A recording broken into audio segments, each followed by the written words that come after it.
So my name is, it's a long Finnish name. It's Maiju Gardner.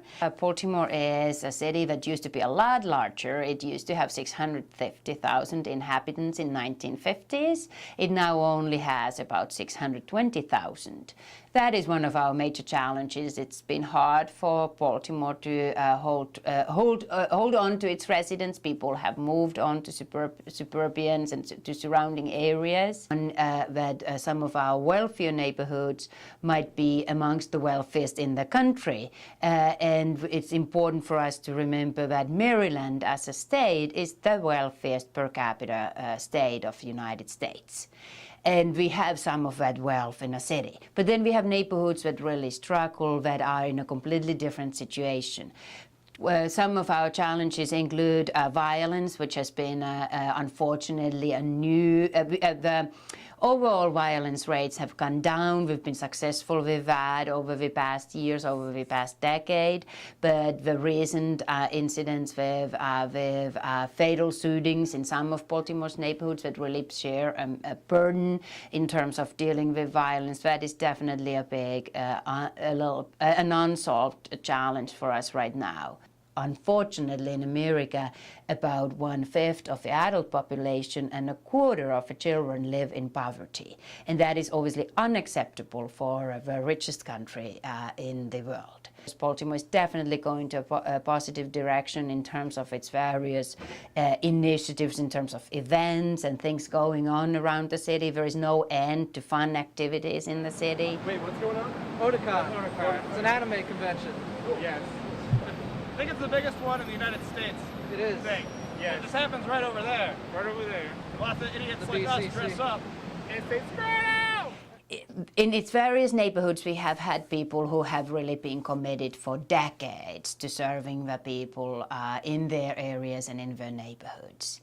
And one of the longest-serving institutions and one of the longest-serving people who have committed their lives to serving the others are Brendan and Willa Walsh from of the Viva House.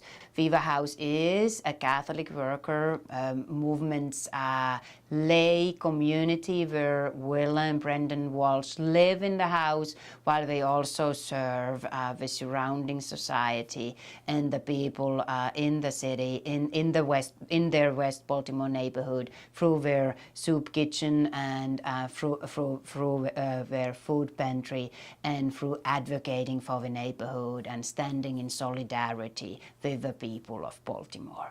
And Brendan and Willa Walsh have been in Viva House for nearly 50 years now, which is amazing. They have seen the transition from 1960s and the 1960s radicalism, if you like, and they carry that on to the 21st century Baltimore, which is very different, and it's very different in West Baltimore from what it used to be in the 1960s.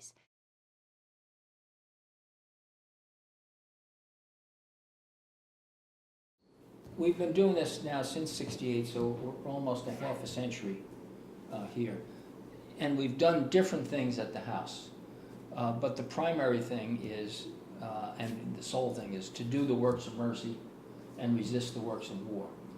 Providing shelter for people who are homeless, and that was women and children. We did that for 6 years. Or providing a meal or pantry goods, food bags. And we've done that the longest and the most. So over 1 million people have been in for a meal and for food bags.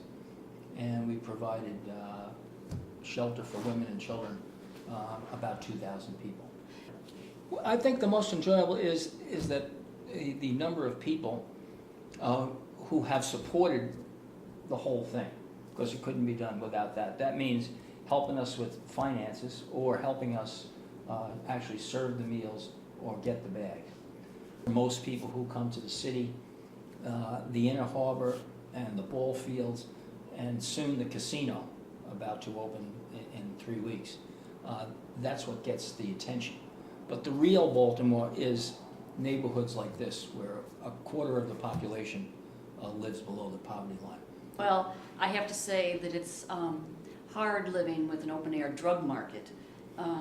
If you'd come earlier in the morning, you would have seen the soldiers, the people on the street selling, and the bicycle riders who deliver, just as you see in the wire. That still goes on in our neighborhood right here. We have had 2 murders right at our front door, one in 2005 and one this year, as you know. And that just throws you for a loop. Not for our safety, but for the cruel life on the streets. It's somehow so difficult for people to survive, and that's what's going on with most of the people who come here. Trying to just keep alive with no jobs, no income, no health care. So the suffering of the people is very, very hard. But we've had our share of I've had a gun put to my head while out walking, and just luckily, the person knew I didn't have any money, and might have recognized me from the soup kitchen. There was just 2 young kids on bikes. They're about 16 years old. On the other side of the school. Just a block away. Probably just property damage, car stolen twice, and probably wrecked twice too.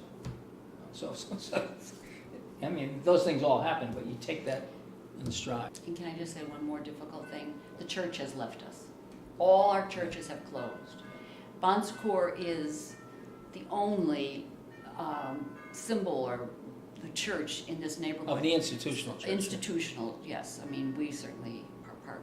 But the churches are gone. The church across the street, St. Peter's, the St. Martin's, where our daughter was baptized in First Communion and all. So you do feel abandoned by your roots, and it's a shame that the church doesn't realize the beauty of these neighborhoods and people. So Baltimore City has lost 150,000 blue-collar jobs, many of them union jobs, like Bethlehem Steel. Baltimore used to be known for making steel. Lost 30,000 jobs, 30,000 workers. And a lot of people from this neighborhood worked at Bethlehem Steel. The city itself is made up of, it's about close to 70% African American, and an increasing number of Hispanic people, but not a significant statistic. And about, so there, be 25, 26% white. The other part of it, though, is the poverty. I would say most of the people in this neighborhood aren't working, over 50%. And then if you got into how many people are high school graduates, that wouldn't be very many either, and very few college graduates. At one time, we took census data and found in this particular zip code, you can use the voting data, we have about 6% are college graduates. People feel like they're at the bottom, which they are, and so they lose their dignity and therefore kind of live like trash because they are treated like trash. Crime rate increases where there's an abundance of vacant houses. Our grandkids go to a Baltimore City school, public school, not across the street, but their school has computers and music, art and music, and do plays and that kind of stuff. And it's so painful to watch the children across the street. We have a godchild who goes across the street to this school, and they don't have any of that. And now the new testing system, they're moving to a new set of tests, are done on computers. So schools have to get computers in order for the children to take these standardized tests. If you start with, say, a first grade class in September, you might not have more than 20% of the same kids at, when you get to June. In Baltimore, you pretty much can see what neighborhoods are making it and what neighborhoods aren't.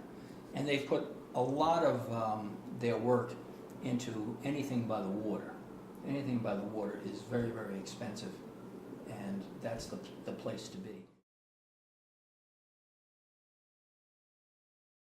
The story of Oscar Torres, we didn't know Oscar, but Oscar was shot in the head on the Memorial Day at 1 a.m. in the morning, and another person was shot We think it was his godfather. They were being robbed, and somebody took their car after shooting them. And the same person then, they think it's the same person, killed a 3-year-old over in East Baltimore, running into them with a car. And perhaps the same person actually shot somebody in the gas station about 8 blocks away. Perhaps the same person. How it affects us is, one, just the fact that that could happen right out and somebody could just bleed out, just 10 feet from the front door.